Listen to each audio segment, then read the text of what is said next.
amazing Eugenio DERBEZ. So great. Academy Award winner is Jackie Rossi, MARLEE, MATLIN.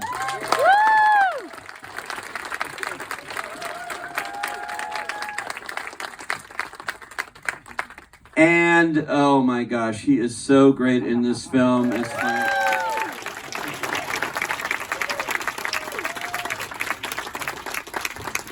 Well, congratulations, everybody. I should mention, nominated for the SAG Outstanding Cast Award. We've got a whole audience of SAG here. Nominations. I know I know about the nerves. I know about, losing the night's sleep the night before. I know about the nominations and how it goes. And it's fun to watch that. But yeah, I make sure that it's still there, that record of mine. Okay, hey, yeah, okay, fine.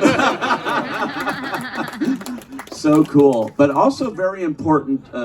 Secondly, I thought of Frank as an extremely strong man. He was a hard worker, he was a father, he wanted to protect his family and keep their best interest in mind, and I really looked up to him. He wasn't a typical deaf victim. He wasn't someone to have sympathy for. It's important for you hearing people as well to increase your awareness of what a CODA, a child of a deaf adult, lives like. Because my daughter is in real life is a CODA just like MARLEE's children. And so they've been through so much traversing these two worlds, so we finally had the opportunity to portray that. And so I've received so many messages, I don't know even who these people are, and they're saying, thank you so much, Troy. As a CODA, I feel great, and I really appreciate that portrayal. So thank you, Sean, for writing this script. Yeah. And I had an independent movie, we were battling time and money, and it was the last scene of the day, and we all know how that goes. And we're very close, Troy and I. We always were. From the moment we met, we kind of fell into this father-daughter relationship. Troy has a CODA daughter, as he said, my age, and I was away from my dad, and so we just kind of immediately were close and got on really well. And this scene was special, reading it before I knew Troy, and then the minute I met Troy, I was like, I cannot wait to do this scene.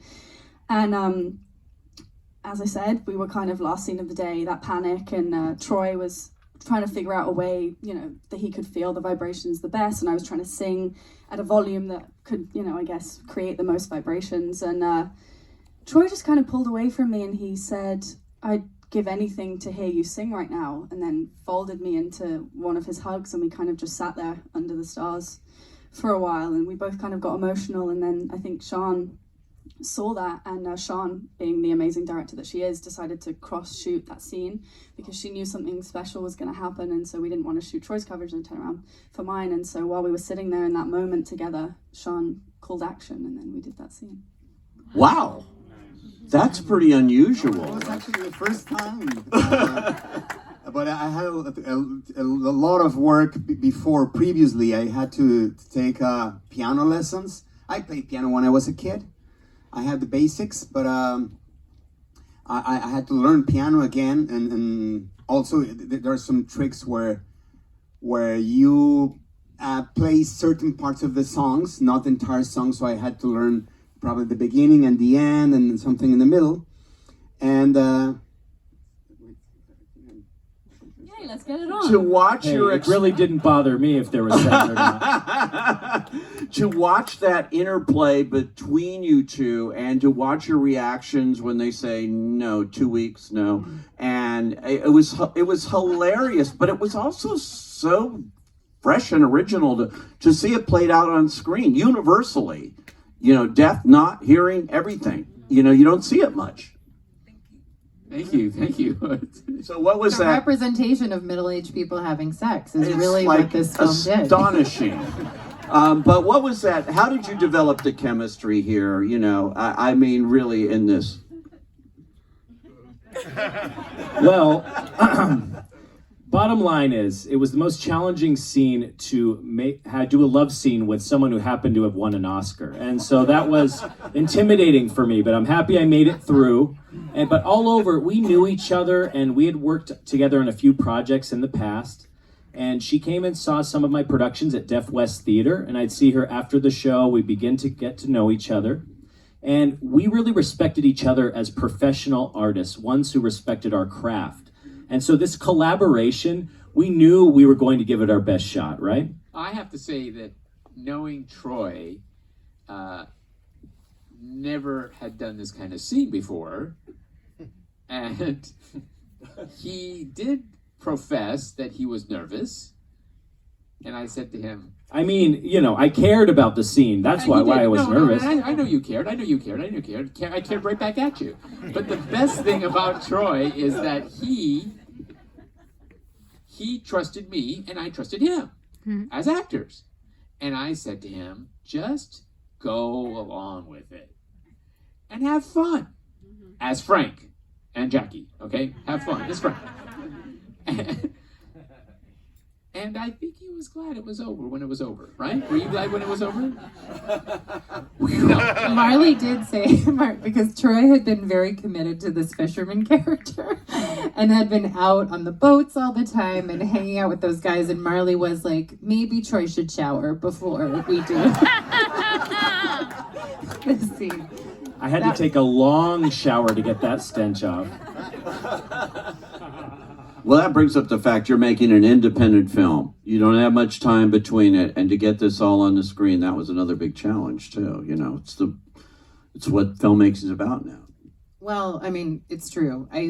There's something very exciting, honestly, about seeing the roster of movies that are nominated this year and realizing that we were like the one with no resources, because it was a small independent film, and we, you know, were really working hard to capture everything. I mean, we were going out to sea with 7 boats, and we actually went fishing, and these guys learned how to run the boat because we could only have 10 people on the boat.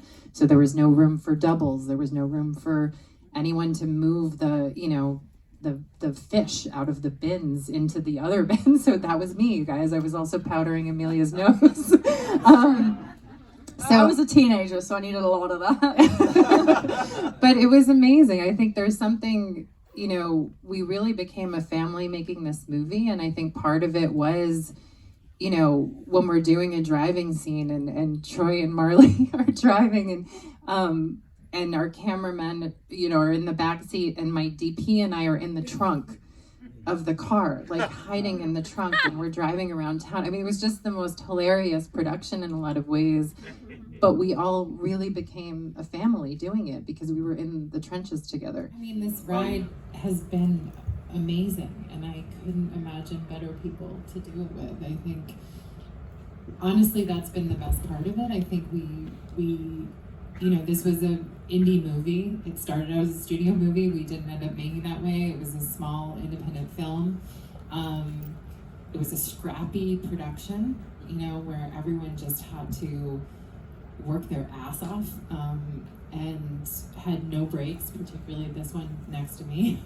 And I just had incredibly committed actors and crew, and we were in it and we were in the process, and you sort of don't imagine when you're making something where it's going to end up. You're just so in the process of making it. And I think this year has just felt like a dream. I can't believe the ride that the film has taken, and it seems to continue to grow and find bigger audiences, and it's really been mind-blowing. And I did, you know, the nominations the other day just felt like a total dream. I was like, this is wild. And then of course everyone from every part of your life ever that you've ever met reaches out to you and you're like, oh no, I guess this is real. But I mean, why CODA at this point in my life? I mean, I think that I am very drawn to stories about family. I think I don't always, you know, you don't always know what your theme is as an artist, and then sometimes you kind of look back at your work, and I think this family was a particularly special one. And you know, I think when I was growing up, my identity felt very tied to who my parents were and my family unit. And when I was a teenager and trying to leave home, it was really hard for me to individuate from my family and figure out who I was outside of them. And I think that story really resonated with me, and I think I don't know, I think it felt like the perfect movie, and also to come out of the pandemic and have this movie be released at a moment where I think everybody's taking stock of their lives and looking at what is really important. And I don't know about you guys, but the thing I took out of it was like, oh, that actually is the only thing I care about is like the people that I love and who love me, and so I don't know, but it's been a really special year, and especially to be able to be with these guys and celebrating it. Well, that was how I kind of approached it. I didn't know any ASL going into this movie, so going in, I trained for 9 months. I had ASL lessons. I was actually filming at the time, so I would kind of work on my own during the week on my ASL, and then on the weekend I had an amazing deaf coach called Anselmo D'Souza, and we would do about 4 hours on the weekend. But I also hadn't had a singing lesson before, so I'd also do singing lessons on the weekend as well as ASL. So you didn't have a singing? No, I mean I sing in the shower and around the house, and I think I was in the choir for a term at school, but I hadn't had any kind of training. So yeah, I trained for 9 months, and then I flew to Massachusetts and worked closely with Anne Tomasetti and Alexandra Wales, who are our ASL directors on set. And they worked me really hard. They pushed me, but I was so grateful for it. And yeah, this role was so rewarding. I learned a language and learned how to sing and fish and I haven't done that since. But I guess, as you said, I was representing a community that I didn't belong to, and so I spoke to a lot of coders in my prep time because it was nerve-wracking, but I'm so grateful that Sean kind of gave 17-year-old British me a chance, and I had so much fun. Yeah, I'll be forever grateful for CODA. I didn't know it today, and so I'm so grateful for all of you to stay true to your vision and your beliefs and integrity. It doesn't matter how long it took, here we are. Thank you. And by the way, he didn't just pop out of nowhere. He's been working for over 30 years. So as I have to say, he's been on my bucket list for the longest time, and now I can check off that item on my bucket list.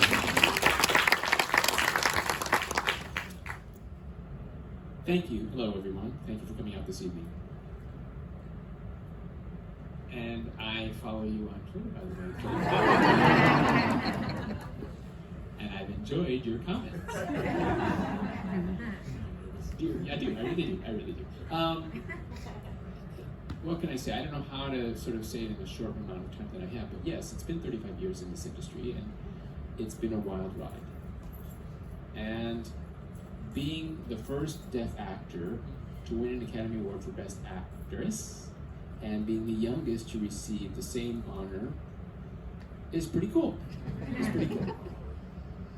I am so beyond thrilled that I'm sitting next to an Oscar nominee. And I'm an old fart.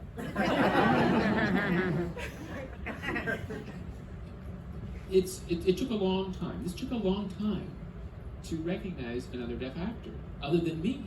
All those years where people were saying, yes, oh yes, MARLEE MATLIN, we know who MARLEE MATLIN is, we know from Children of the Lesser God, and all that. Okay.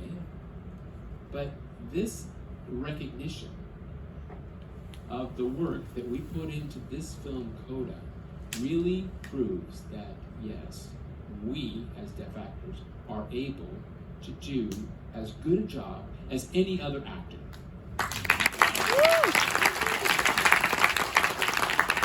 What and why it took this long doesn't matter.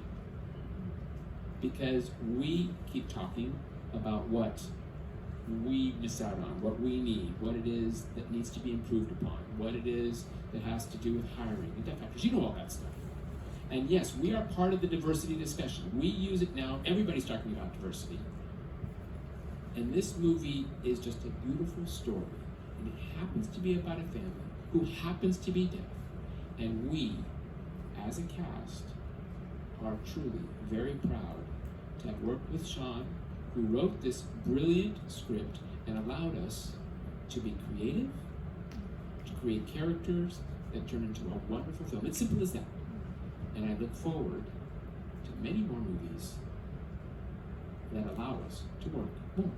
I find differences and talents in working with many different directors, writers, producers, whether it's a small stage or a large stage. And throughout the years, people remembered me.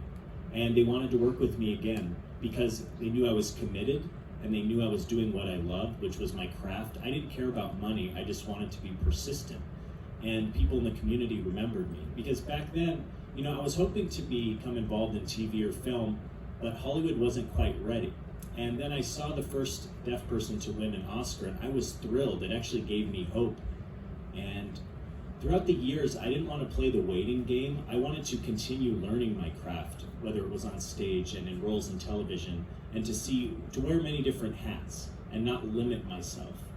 And the more I experienced, you know, just like my wife, who was on a TV show, I went on set and watched her work anytime I could, and I had the opportunity to watch how the process unfolded. And I became familiar with it. And then now I'm sitting next to MARLEE, and on stage, you never know who's going to be in the audience, a director, a producer, a casting director. You never know. It's just the important thing is to remain persistent. And so it was many years until I got this opportunity, but it's amazing, that timeline and the way that it happened. You know, from watching MARLEE as a little kid on the big screen to being next to her here. But the challenge was the love scene. That was the most challenging scene. How was I going to shoot a love scene with an Oscar award winner?